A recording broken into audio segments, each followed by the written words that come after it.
See, I don't like. Hey, listen, if people want to make it a circus, they want to act a little like a buffoon and hype up the fight. That's one thing.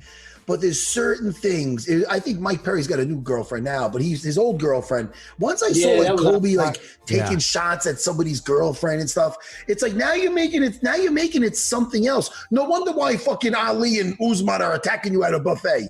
Of course. What do you expect? I don't know. That's out of pocket. He did, and that's he. When you willing to take yourself to that realm of out of pocketness just for a laugh, just for whatever, then you've lost yourself. Because it's one thing to try to make yourself the heel and fail, and then have to tell everybody hey, I'm being the heel, guys. Knock, pay attention to me. But when you're willing to do things that are racial, willing to do things that are just socially unacceptable, willing to cross the bro line and talk about where I'm from in St. Louis, you can get shot for that.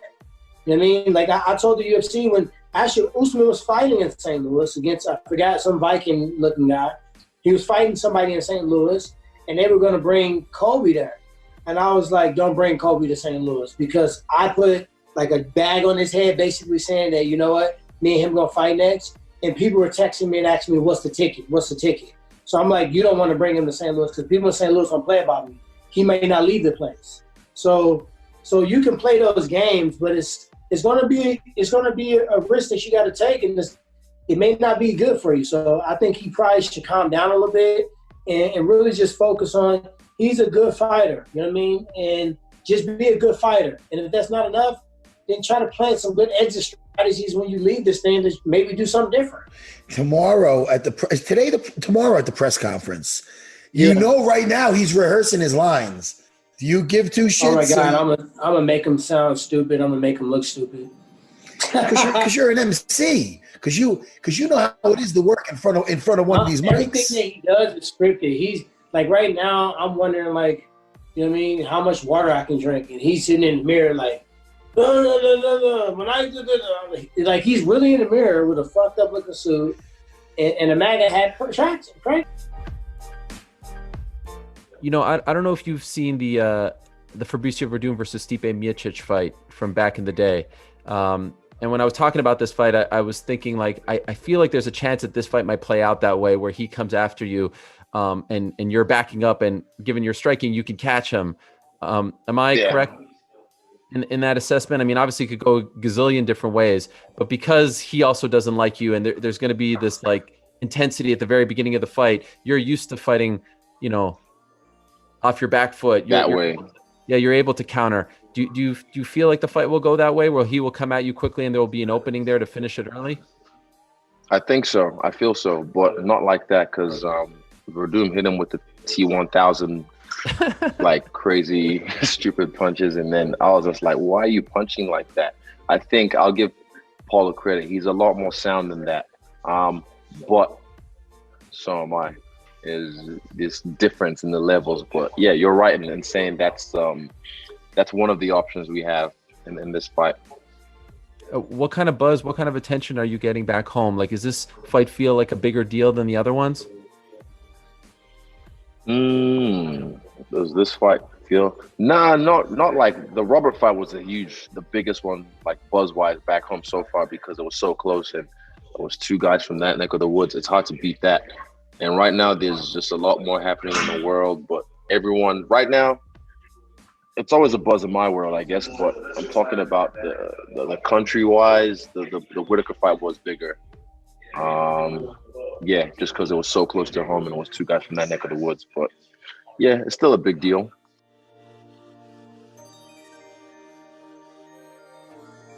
Was there any particular reason you took a welterweight fight, or was it just, you know, they passed you Nico Price's name and you took it? Yeah, exactly. Phone rang. They said, Nico Price, 170. I said, sounds good. That's about how the conversation went. I mean, this is another one. They said it's Nico Price versus Cowboy. Everyone gets excited. I mean, you're no stranger to these, but do you still get a little amped up knowing, hey, this is another guy who's going to throw down with me? Yeah, I mean, I get more excited when I know, like you said, Nico's a guy that doesn't shy away, takes the grunt, and comes on forward. So it's cool, you know, and he's going to be right in there in my face fighting the whole time. So Should be fun. What makes him a dangerous opponent? I think what makes Nico the most dangerous is just he's like got the I don't give a fuck switch and just keeps coming forward. Gets hit, gets knocked down, gets dropped, still tries to find a way to win. So the dude's very unorthodox, very wild punches and crazy. So that's what's most dangerous about Nico is the unwillingness to just sit down and quit. I gotta ask you a final question. The elephant in the room. It has not gone your way the last few fights, but you're back. 4 of them motherfuckers. How about that? And you're still back in another big fight. Is it safe to say, as long as you put on a show, that the UFC is gonna keep Cowboy around no matter what?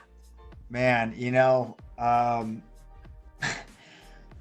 think, yeah, I'd like to say that, but I'd also, on the same breath, like to think, how many, I don't even want to think about losing again because it ain't gonna happen. I've trained my ass off, I'm ready to rock and roll, but I plan on being here for a long time. I'm gonna leave when I'm done. I don't ever want the walking papers, you know what I mean? So when Cowboy's done fighting, I'm gonna bend my hat and I'm gonna say, all right, boys, I've had enough, I'm out.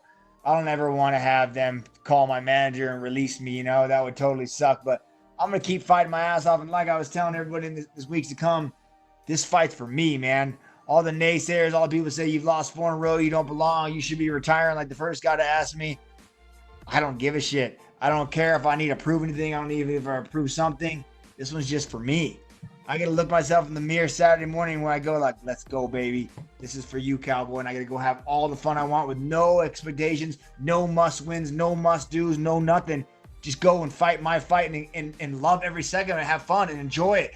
And that's where I'm going to be victorious. No matter how the fight comes out, this one's for me. So there's no wrong way this fight can go.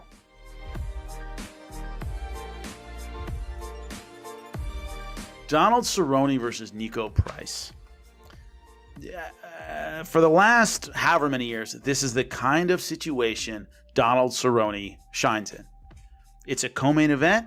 It's against a guy who isn't elite, a guy who's going to bang and throw, a guy who's going to be aggressive on the feet and play right into Donald Cerrone's strengths. And this is the kind of fight he would normally do great in. Is there any of that Cowboy left? That's really the question here. And I hate asking this question, but I am. Before this, before the last couple performances, even up until now, he's faded against elite fighters with all the lights on and a lot on the line. That's when he's faded. So he'll do great against a million Nico Prices and then fights for a title and looks awful. Fights in pay-per-view and looks terrible. Fights for big stakes and just collapses. But he's never collapsed against a Nico Price type fighter in this situation. But has he just taken too many of these damn beatings and he doesn't have another left in him? He didn't look that sharp. It was a close fight, but the Pettis fight was the first guy where the stakes weren't that high and he lost. Pettis is a tough guy, but Pettis has faded significantly in the last few fights. So the question here is, can Donald Cerrone put together a vintage performance in a situation he would normally look great in against an opponent he would normally look great against, having gone through all he's gone through? Or is it kind of the end of the road and we're going to see that in this fight? God, that's hard. I've really gone back and forth. If you can't tell, I've really gone back and forth with this one. Every time I picked Donald Cerrone for emotional reasons where I wanted to see him win, he's lost. Every time I was like, come on, Donald, you got this. I want to see you really get this win. He's disappointed me. So, God, because I'm in that position again, I'm just going to take the opposite road and go Nico Price, and maybe that helps Cowboy win. And I look like an idiot, but Cowboy wins, so I'll feel better about it. So I got to go with Nico Price. I just think Donald Cerrone's just been through too much to even turn in the kind of performances that used to get him through the fight night main events and the co-main events and stuff like that. We just might see him on the downside, and I hate to say that, but I think we might.